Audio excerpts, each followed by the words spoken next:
ইউসুফ আলাইহিস সালাম ভাইদের ষড়যন্ত্রে পড়িয়া বাবার থেকে আলাদা হয়ে গেল। সবাই বাবারে খেলার নাম বইলা ইউসুফ নবীরে নিয়ে গেল। বাবায় ছাড়তে চায় না, কিন্তু কলে কৌশলে আটকাইয়া যখন নিয়ে যায়, ইয়াকুব নবী চোখের পানি ছেড়ে কান্না করে। বাবার চোখের আড়াল থেকে যখন দূরে সরে গেল, 10টা ভাই ইউসুফের বাবা চোখের সামনে কোলে নিছে। যখনই বাবা চোখ আড়াল হয়ে গেছে, তখন মাটিতে ফালায় কয়বার হাইটা যা, কোলে নেওয়া হবে না।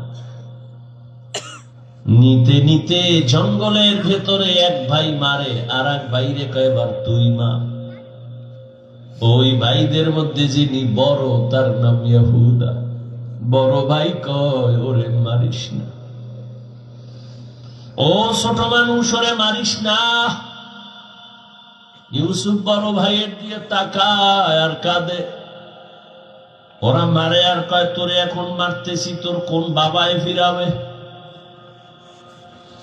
যখন বড় ভাই বাধা হয়ে দাঁড়ায় গেল, অন্য ভাইরা কয়, তোমারও মারু। ভাই চুপ হয়ে গেছে। কূপের কিনারায় নিয়ে জামা খুলিয়া যখন ইউসুফের রশি দিয়ে বাঁধে ভিতরে ফালাবে কূপের মধ্যে, ইউসুফ নবীরে যখন ফালায় অন্ধকার ময়লা পানির ভেতরে, আমার আল্লাহ বরদাস্ত করতে না পেরে বলে, জিবরাইল যাও, আমার ইউসুফের বস্ত্র যেন না খুলে জান্নাতি একটা জামা নিয়ে পরায়া দাও, আর নিচে পাথর দেও, ময়লা পানি যেন ইউসুফের গায়ে স্পর্শ না করে। ইউসুফ পাথরের উপরে দাঁড়ায় যাবে। ওরা রশি দিয়ে বেঁধে যখন ভেতরে ছাড়ছে, কিছু দূর যাওয়ার পরে উপর দিয়ে রশি কেটে দিয়েছে। ধাম কইরা পইরা পাথরের উপরে ইউসুফ দাঁড়ানো, জান্নাতি জামা পরা, আর আলো তো লাগবে না। ইউসুফ নবীর চেহারায় পুরো অন্ধকার, খুব আলো হয়ে গেছে। শুনিদা কায় বুয়াদ মানন্দ দিদা, তোরা দিদা ও ইউসুফ শুনিদা। সবাই চলে গেল। কৃত্রিম রক্ত লাগায় বাবারে ধোকা দিছে, আপনারা জানেন। বাবাই তো বুঝে ফেলছে, আল্লাহ স্বপ্ন যোগে আগেই জানায় দিছে এই ষড়যন্ত্র চলে। বাবাই বলে না 10 ভাইয়ের কারণে ষড়যন্ত্র। সবাই আনন্দে আছে, ইউসুফের তো বাগে খেয়ে ফেলছে। কিন্তু ফাঁকে ফাঁকে ফাঁকে ফাঁকে 9 ভাই আর খবর নেয় না। বড় ভাই ফাঁকে ফাঁকে যায়, খবর নেয়। হালকা পাতলা নাস্তা নিয়ে ইউসুফের রশি দিয়ে ভেতরে দেয়। হঠাৎ একদিন আইসা দেখি কূপের মধ্যে ইউসুফ নাই। ওই ব্যবসায়ীরা আইসা রে বালতি নিয়ে পানি উঠাবে, ইউসুফের পায়ে নিয়ে গেছে, কাফেলার মধ্যে নিছে। বড় ভাই পাগলের মতো হয়ে গেল, কই আমার ইউসুফ গেল? অন্য ভাইদের ডাক দিছে, আয় তাড়াতাড়ি, ইউসুফ তো কূপে নাই। মায়া বুঝানোর জন্য ওদের বলছে, কিন্তু ওরা যে ষড়যন্ত্র করবে তাও তো জানছে। বড় ভাইয়ের অন্তরে মায়াই নাজিল করছেন সূরা ইউসুফ, চলে যাও, যাইয়া তোমরা ওই মিশর থেকে কিছু পুরান টাকা এনে নিয়ে যাও। খানা আনতে যায় মিশরে। আল্লাহর কি কুদরত! ইউসুফ নবী সিংহাসনে আছেন, দায়িত্বশীলরা খানা দেয় লাইনে দাঁড় করায়া। শাহী গেট দিয়া যখন আওলাদে ইয়াকুব যখন 10 ভাই ঢুকছে, ওরা ঢুইকাই খানার লাইনে দাঁড়াইছে, কিন্তু কেউ জানে না কারা। ইউসুফ দেখেই চিনে ফেলছে, আমার সেই 10 ভাই। ইউসুফ নবী গোপন রাখছে, পরিচয় দেয় না। এদের দায়িকা পরিচয়হীন ভাবে নিজেকে পরিচয় গোপন রাখা, এরপরে পরিচয় নিল, আপনারা কোথা থেকে আসছেন, কেনান থেকে আসছেন।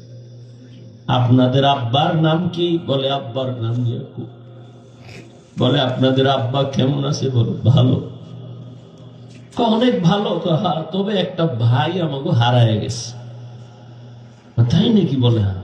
পরে কয় আমার আব্বা যেন ওই ভাইকে হারায়া কানতে কানতে কানতে কানতে অন্ধ হয়ে গেছে। ইউসুফ নবী পারে না, চিল্লায় কান্না করে, কিন্তু কন্ট্রোলে নিয়ে কয় আপনারা কয় ভাই? কয় আমরা 10 ভাই। কার ভাই নেই? কয় এক ভাই তো হারায় গেছে। আর নাই? হ্যাঁ আর একজন আছে, বিনিয়ামিন। কই? সে আব্বার কাছে। দায়িত্বশীলকে গোপনে বলে দিল ইচ্ছা রকম খানা দে, বস্তা বইরে দিবি, আর ও যে টাকা দিছে ওই টাকাও খানার মধ্যে ঢুকাই দিব, ওরা যেন না দেখে। ইউসুফ নবী বিদায় বেলা বলে দিলেন মেহমানদারি করা চলে যান,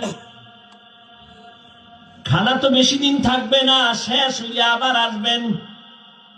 তবে একটা শর্ত, ওই ছোট ভাই আপনাদের সাথে নিয়ে আসবেন, না হয় খানা দেওয়া হবে না। ইউসুফের আপন ছোট ভাই বিনিয়ামিন বাড়িতে যাইয়া 10 ভাই প্রশংসা করে, বাবা মিশরে যে আমগো খানা দিছে অর্থমন্ত্রী বড় ভালো মানুষ, আমাদের আলাদা সম্মান দিছে, মেহমানদারি করাইছে। ওরা তো জানে না আমগো ইউসুফ। খানার বস্তা খুইলা দেখে টাকা যা দিছিলাম তাও ফেরত, আরো খুশি। এইবার আব্বা জান আমাদের একটা শর্ত দিছে, আবার খানা আনতে যাইতে বলছে, তবে ছোট ভাইরে না নিলে দিবে না। বাবা বলে একটারে নিয়ে 250, এটারও ছাড়ুন। ইতিহাস বড় করুন। খানা যখন শেষ হয়ে গেল, এবার বিদায় বেলা বাবার সাথে ওয়াদা দিছে এই ভাইরে আর হারাবো না, দাও। এইবার বিনিয়ামিনের নিয়া 11 ভাই মিশরে রওনা। মিশরে যাইয়া আবার ইউসুফ নবীর সাথে মোলাকাত। ইউসুফ নবী বিনিয়ামিনের পাইয়া পারে না, কলিজাটা ফেটে একটা চিৎকার দেয়, কন্ট্রোলে নিয়া বলে আজ আপনারা আমার রাজপ্রাসাদের মেহমান হবে। সবার জন্য একটা একটা রুম বানাইলো, এক এক রুমে দুইজন করে করে ঘুমাবে। রাতের বেলা শিডিউল করে আপনারা 2 ভাই এক রুমে, আবার 2 ভাই এক রুমে, ঘুরতে ঘুরতে 5 ভাই 10 ভাই 5 রুমে ঢুকে গেল। এখন বাকি রয়েছে 1 ভাই বিনিয়ামিন বাকি। আপনারা যদি কিছু মনে না নেন, এক রুমে কি এই ভাই থাকতে পারে আপনাদের? না, কথা আপনারা অনুমতি দিলে এরে আমার সাথে আজকে রাখি, আমার সাথে ঘুমাবে। এরা তো খুশি। যদি মন্ত্রীর সাথে ঘুমায় তা আমাকে খাওয়ান বেশি পাবো, মোহাব্বত বাড়বে। 40 বছরের বিরহের বেদনা অন্তরে জমা। দীর্ঘ 40 বছর পর্যন্ত ভাই বিনিয়ামিন রে দেখে না, বাবা ইয়াকুবের দেখে না। ইউসুফ আজকে কি ঘুমাবে? বাইরে রুমের মধ্যে নিয়ে কয়, রে বিনিয়ামিন বল আমার বাবা কেমন আছে? বিনিয়ামিন কান্না করে। ইউসুফের জন্য দুঃখে দুঃখে বাবা কান্না করে অন্ধ হয়ে গেছে। এক পর্যায়ে ইউসুফ নবী কৌশল অবলম্বন করে বিনিয়ামিনের সাথে গোপনে সব খোঁজ খবর নিয়া বিনিয়ামিন রে ছাড়বে না, কৌশল কইরা বিনিয়ামিন রে রাখার জন্য ইউসুফ নবী রেডি হলেন। ভাইরা আমার,